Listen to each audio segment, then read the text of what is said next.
It was billed as a day to safely dispose of hazardous household wastes in Toronto.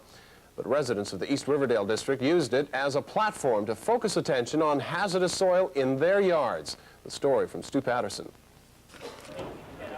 Paint, pesticides, acids, all the things that we shouldn't include in our regular garbage. That's what Toronto residents were encouraged to bring to this special depot. People managed to fill 155 big drums with dangerous waste. 2 tractor-trailer loads are heading to Sarnia, where the waste will be neutralized and incinerated. At one point, Toronto's first hazardous waste day took an unexpected turn. Demonstrators were seen heading here.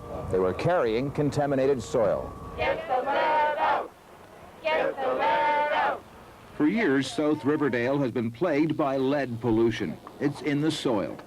Queen's Park and the city plan to remove tons of the soil this summer, but the residents want guarantees all soil containing 500 parts per million of lead is removed. The disposer of this material is not able to handle the loose type of material. We've been told that they cannot accept our lead-contaminated soil. Why not? And what is your response? Get the lead out! Get the lead out! But the officials did relent.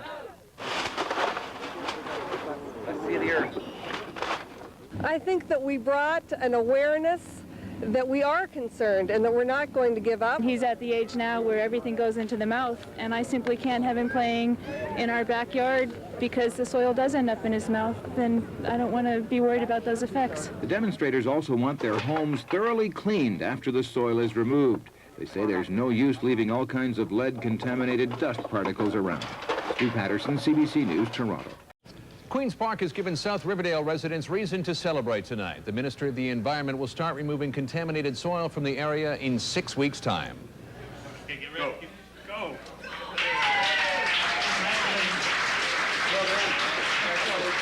That announcement was made tonight by Environment Minister James Bradley, following a lengthy study on the levels of lead contamination in South Riverdale soil and the children who play in it.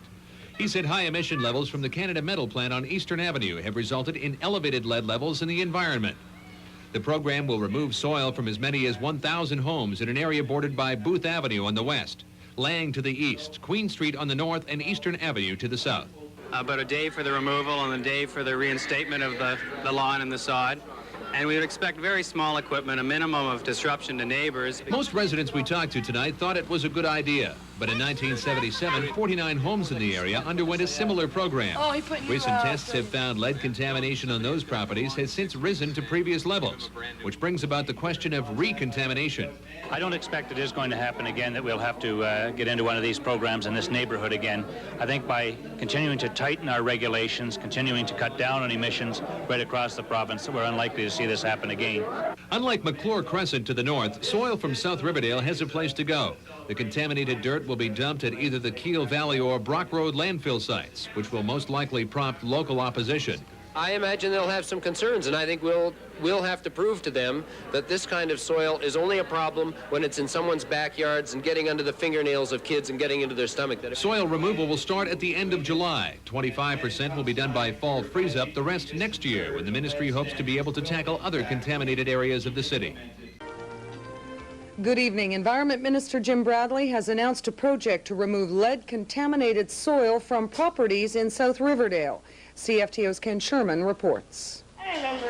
There was an air of celebration at the opening of the South Riverdale Lead Project Community Office, a feeling that a 15-year battle had been won.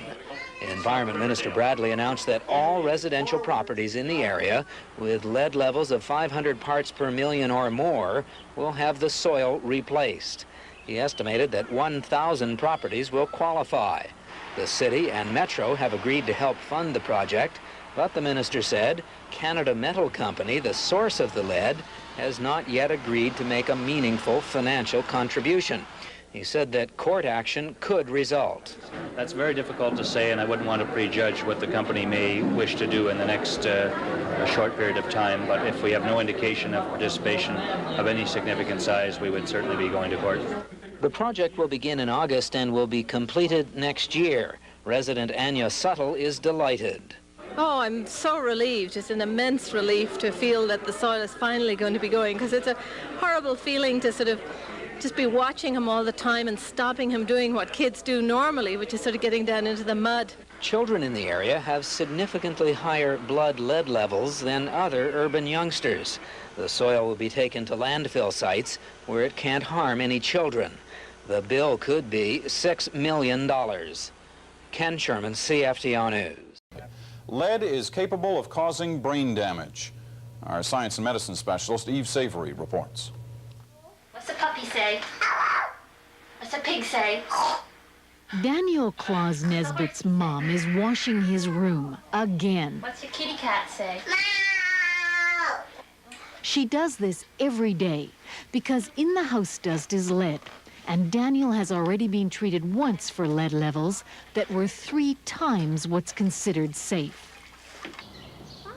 Daniel lives in South Riverdale, close to major expressways, leaded gas. A block or so from a lead smelter, which only added good pollution control 6 years ago, in a neighborhood with lots of old leaded paint. Result, in hundreds of homes, the soil is full of lead.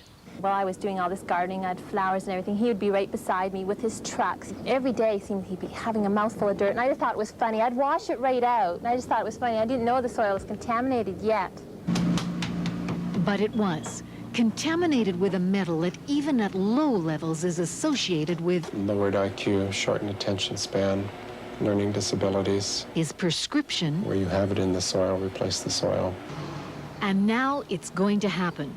The province has been testing Riverdale gardens for lead levels, and tonight announced. We will replace this soil to a depth of 30 centimeters. Starting this summer, the soil will be replaced in about 1,000 homes. And after almost a year of being kept on the deck, Daniel will finally be free to play in the garden again. Eve Savory, CBC News, Toronto.